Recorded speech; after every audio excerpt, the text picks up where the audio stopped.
लौट आया है बेबाक। वही तेवर, वही अंदाज, आपके मुद्दे बेबाकी से उठाएंगे। सत्ता का दूसरा कार्यकाल और सवाल अभी विपक्ष से। सवाल तो उससे होगा जिसके हाथ में ताकत हो, जिसके हाथ में पुलिस हो, संस्थाएं हो और मीडिया जिसके सामने नतमस्तक हो। सवाल तो उससे होगा ना। हम लेकर आए खबरों का एक ऐसा शो जिसमें सवाल होंगे सीधे, बेलाग और बेबाक उनसे जो सवालों से बचते हैं, जिनके हाथ में ताकत है। बेबाक सिर्फ द लाइव टीवी पर। लाइव टीवी, सच सबसे आगे। नमस्कार, आप देख रहे हैं बेबाक। मैं अभिसार शर्मा। आज जो मुद्दा मैं आपके सामने लेकर आया हूं और वो एक सीधा सवाल है कि क्या AIMIM नेता असदुद्दीन ओवैसी भारतीय जनता पार्टी की मदद कर रहे हैं। और ये सवाल क्यों उठा है?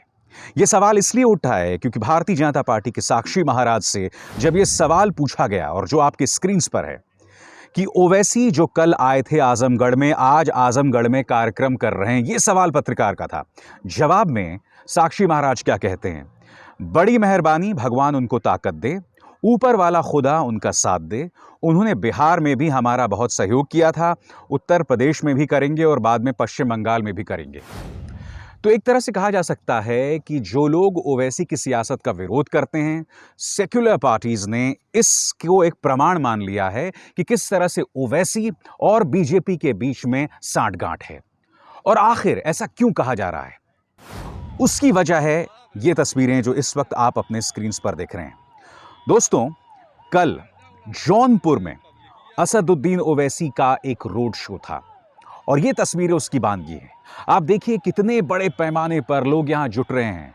असदुद्दीन ओवैसी की गाड़ी चली जा रही है और देख सकते हैं पूरा का पूरा भीड़ का हुजूम उसके पीछे है जो लगातार चला आ रहा है।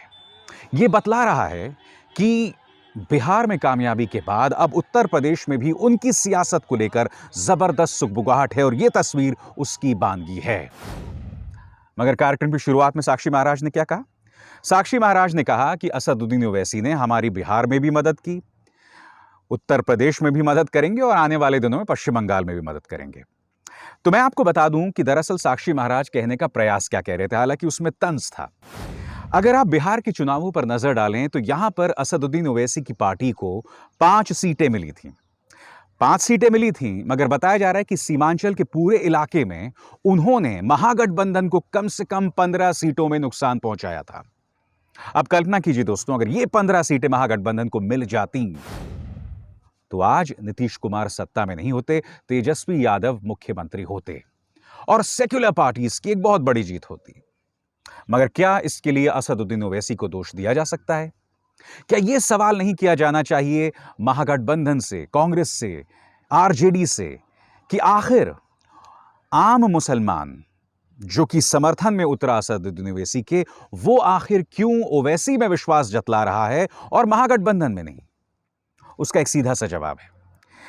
दिक्कत यह है कि जब से भारतीय जनता पार्टी जैसी राष्ट्रीय पार्टी पहचान की राजनीति कर रही है, यानी कि आइडेंटिटी पॉलिटिक्स कर रही है, तो असदुद्दीन ओवैसी भी जो हैं वो पहचान की राजनीति के लिए जाने जाते हैं, यानी कि मुस्लिम आइडेंटिटी पॉलिटिक्स।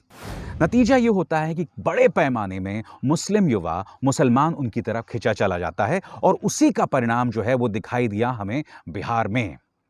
मगर दिक्कत यह है, इसी ओवैसी का चेहरा इस्तेमाल करके भारतीय जनता पार्टी हर जगह झंडे गाड़ने का प्रयास करती है और उसका एक छोटा सा प्रमाण न सिर्फ बिहार है बल्कि हैदराबाद के स्थानीय चुनाव। हैदराबाद के स्थानीय चुनावों में टीआरएस को 80 के करीब सीटें थीं, 40 से 44 के आसपास ओवैसी को सीटें थीं। बीजेपी का कहीं नामो निशान नहीं था, इक्का दुक्का सीटें रही होंगी उनकी।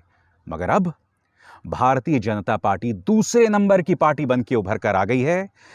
टीआरएस की सीटें बहुत कम हो गई है, 57 के करीब आ गए हैं वो लोग, और ओवैसी जो है वो तीसरे नंबर की पार्टी है हैदराबाद स्थानीय चुनावों में। और अगर आपने भारतीय जनता पार्टी के पूरे चुनावी कैंपेनिंग को देखा तो उनका पूरा फोकस असदुद्दीन ओवैसी पर था।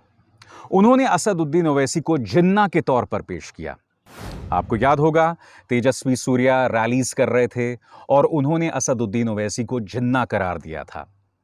तो एक तरह से उन्होंने बार बार ओवैसी का इस्तेमाल किया वोटों की खेती में वोट्स हासिल करने के लिए।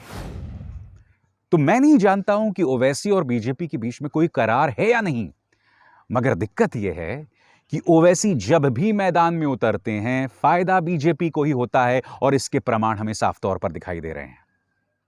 अब सबका रुख कहीं ना कहीं पश्चिम बंगाल की तरफ है और पश्चिम बंगाल में दीदी जो हैं वो बहुत दिलचस्प राजनीति खेल रही हैं और उसका आपको प्रमाण मिलेगा इस खबर में। दोस्तों, आपकी स्क्रीन पर ये हैं एआईएमआईएम के पश्चिम बंगाल के पूर्व कार्यकारी अध्यक्ष अब्दुल कलाम। हाल ही में टीएमसी ने जो है एक बहुत अहम जीत हासिल की।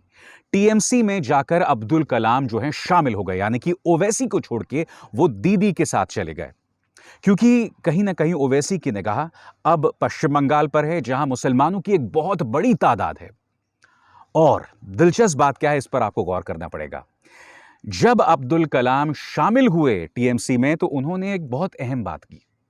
उन्होंने कहा कि पश्चिम बंगाल में हिंदू और मुसलमान मिलजुल कर रहते हैं, पश्चिम बंगाल की सियासत में जहर नहीं है और इसलिए मैं टीएमसी में शामिल हुआ।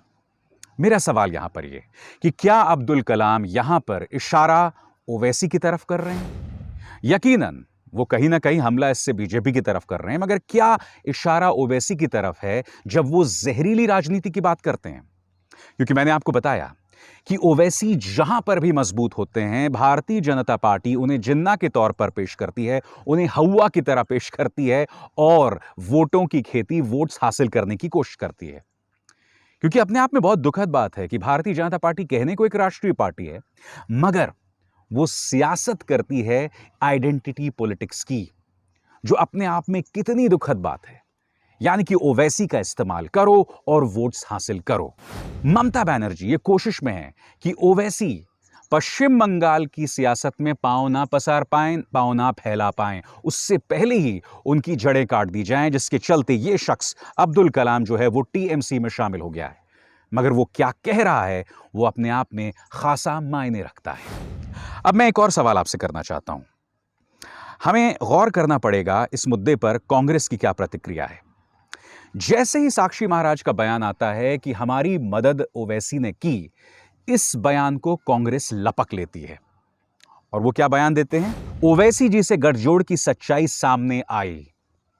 क्योंकि हो क्या रहा है, ओवैसी बीजेपी को तो नुकसान पहुंचा नहीं रहे हैं, नुकसान कांग्रेस, समाजवादी पार्टी, तेजस्वी की आरजेडी, इन तमाम पार्टीज को उनकी मौजूदगी से जो है नुकसान हो रहा है और कांग्रेस ने इसे पकड़ लिया है।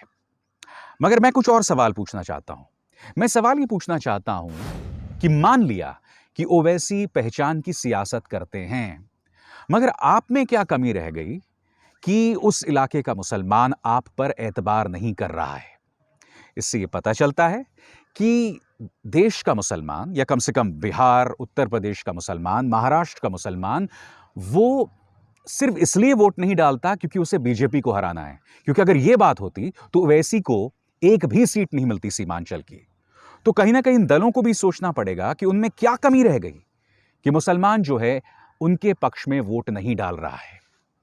मगर हां, एक बात जरूर है, ओवैसी की मौजूदगी को हमेशा भारतीय जनता पार्टी अपने फायदे में भुनाती है और मैं आपको लेकर चलना चाहूंगा पिछले उत्तर प्रदेश चुनावों में। दो चीजें हुई थी दोस्तों। ओवैसी पूरे दमखम के साथ उतरे थे उत्तर प्रदेश में, हालांकि उन्हें कोई फायदा नहीं मिला, और दूसरी तरफ मायावती ने बड़ी तादाद में मुसलमानों को टिकट दिया था। इसके जवाब में हुआ क्या? भारतीय जनता पार्टी ने एक प्रचार चलाना शुरू कर दिया और वो प्रचार क्या था मैं आपको बताता हूं। ओवैसी के कई समर्थक मोटरसाइकिल्स पर घूमते थे, नारे तकबीर के नारे लगाते थे और मायावती ने जो बड़ी तादाद में मुसलमानों को टिकट्स दिए हुए थे उसके जवाब में बीजेपी ये कहने लग गई कि हम आपको चेतावनी देते हैं, हम आपको चेतावनी देते हैं, उत्तर प्रदेश विधानसभा में बड़ी तादाद में मुसलमान उतरकर आ जाएगा। इस तरह से उन्होंने अपने कोर वोट बैंक को डराना शुरू किया। और आप जानते हैं 2014 के बाद जो आरोप हम एक जमाने में मुसलमानों पर लगाया करते थे, यानी कि मुसलमानों को डराया जाता था ये कह के कि इस्लाम खतरे में है। अब उसी तरह से 2014 के बाद हिंदू को डराने की कोशिश की जा रही कि हिंदू धर्म खतरे में है, मुसलमान का हुआ दिखा के, और यहां पर ओवैसी का चेहरा दिखा दिखाकर। तो देखा आपने, मैं फिर दोहरा रहा हूं, मेरे पास ऐसे कोई प्रमाण नहीं है कि ओवैसी और बीजेपी में कोई सांठगांठ है, मगर दिलचस्प बात यह है कि ओवैसी वहीं पर मैदान में उतरते हैं जहां बीजेपी का मुकाबला अपने विपक्ष से है, और या बीजेपी जहां पर बहुत करीबी मुकाबले से जो है हार या जीत सकती है। मसलन ओवैसी अब तक केरल में क्यों नहीं उतरे? ओवैसी अब तक असम में क्यों नहीं उतरे? क्योंकि असम में भी बहुत बड़ी तादाद में मुसलमान हैं, मगर ओवैसी वहां नहीं उतरे हैं। ओवैसी जो हैं केरल में नहीं उतरे हैं। तो ये तमाम जो सवाल हैं वो हमारे जहन में हैं। दोस्तों, आपको याद होगा कि हैदराबाद चुनावों के नतीजे आने से पहले मैंने बेबाक पर ही, यानी कि इसी मंच पर एक कार्यक्रम किया था कि आखिर भारतीय जनता पार्टी इतने दमखम के साथ क्यों चुनाव लड़ रही है। क्योंकि आपको याद होगा हैदराबाद चुनावों में स्मृति ईरानी मैदान में आई थी, तेजस्वी सूर्या मैदान में आए थे, जेपी नड्डा मैदान में आए थे, अमित शाह मैदान में आए थे, उल्टा प्रधानमंत्री नरेंद्र मोदी भी मैदान में थे। आपको याद होगा प्रधानमंत्री निकले थे, हाथ हिला रहे थे, और भीड़ जो है मोदी मोदी के नारे लगा रही थी। बहाना क्या था? वो इस बात की जांच करने आए हैं कि कोरोना को लेकर, वैक्सीन को लेकर क्या तरक्की हो रही है। उन्हें हैदराबाद में जाने की क्या जरूरत थी, मगर वो गए। वहां पर उन्होंने एक तरह से इनडायरेक्टली कैंपेनिंग की। और क्यों की? क्योंकि कहीं ना कहीं वो ये जतलाना चाह रहे थे कि हमारा मुकाबला ओवैसी से है। ओवैसी को बड़ा करने में भारतीय जनता पार्टी का भी हाथ है। वो चाहते हैं कि ओवैसी का कद जो है वो लगातार बढ़ता जाए, और उसी तरह से ओवैसी का इस्तेमाल वो देश के हर हिस्से में करें जहां जहां पर जो है मुस्लिम वोट्स असर डाल सकते हैं। मेरी इस बात पर गौर कीजिएगा। भारतीय जनता पार्टी चाहती है कि ओवैसी का कद बढ़े, और उसके जरिए जहां जहां मुसलमान वोट्स का असर पड़ सकता है, जहां जहां ओवैसी का चेहरा इस्तेमाल करके हिंदुओं को डराया जा सकता है या हिंदुओं के वोट्स पर असर डाला जा सकता है, वहां वहां पर ओवैसी जो है मैदान में उतरेंगे। तो यह अपने आप में बहुत ही दिलचस्प सियासत बन चली है। और इसी से जुड़ा आज के इस कार्यक्रम का दूसरा पहलू है कि आखिर बीजेपी के विधायक संगीत सोम ने क्या कहा।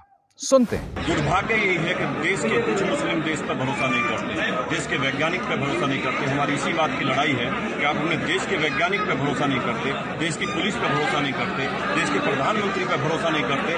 उनकी आस्था पाकिस्तान में है तो पाकिस्तान में चले जाएं, यहाँ के वैज्ञानिकों पर आस्था और उनकी वैज्ञानिकता पे कोई शक न करे। संगीत सोम इस बयान में कह रहे हैं कि जिन मुसलमानों को वैज्ञानिकों पर भरोसा नहीं है, देश के प्रधानमंत्री पर भरोसा नहीं है, वो पाकिस्तान चले जाएं। मैं अक्सर सोचता हूं दोस्तों कि अगर मुसलमान ना हो, या अगर वाकई तमाम मुसलमान भारत छोड़ के चले जाएं, तो भारतीय जनता पार्टी को वोट कौन देगा?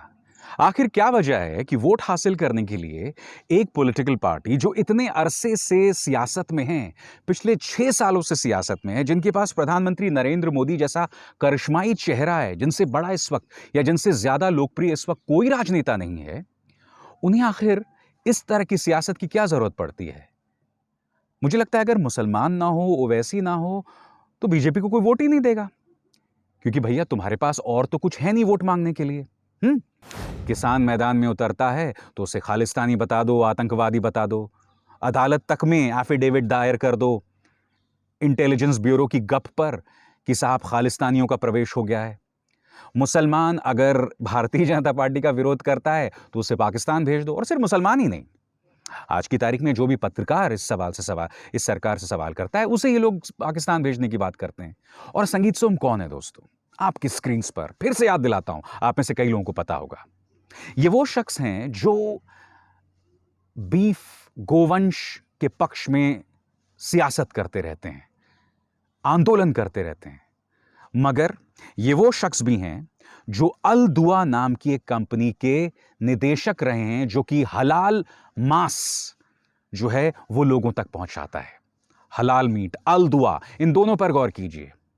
यानी कि संगीत सोम मुसलमानों के साथ जुड़ के काम करते रहे हैं, हलाल मीट का प्रचार प्रसार करते रहे हैं, अल दुआ नाम की कंपनी के डायरेक्टर भी थे। और आज ये क्या कह रहा है कि जिस मुसलमान को प्रधानमंत्री पर विश्वास ना हो वो पाकिस्तान चला जाए।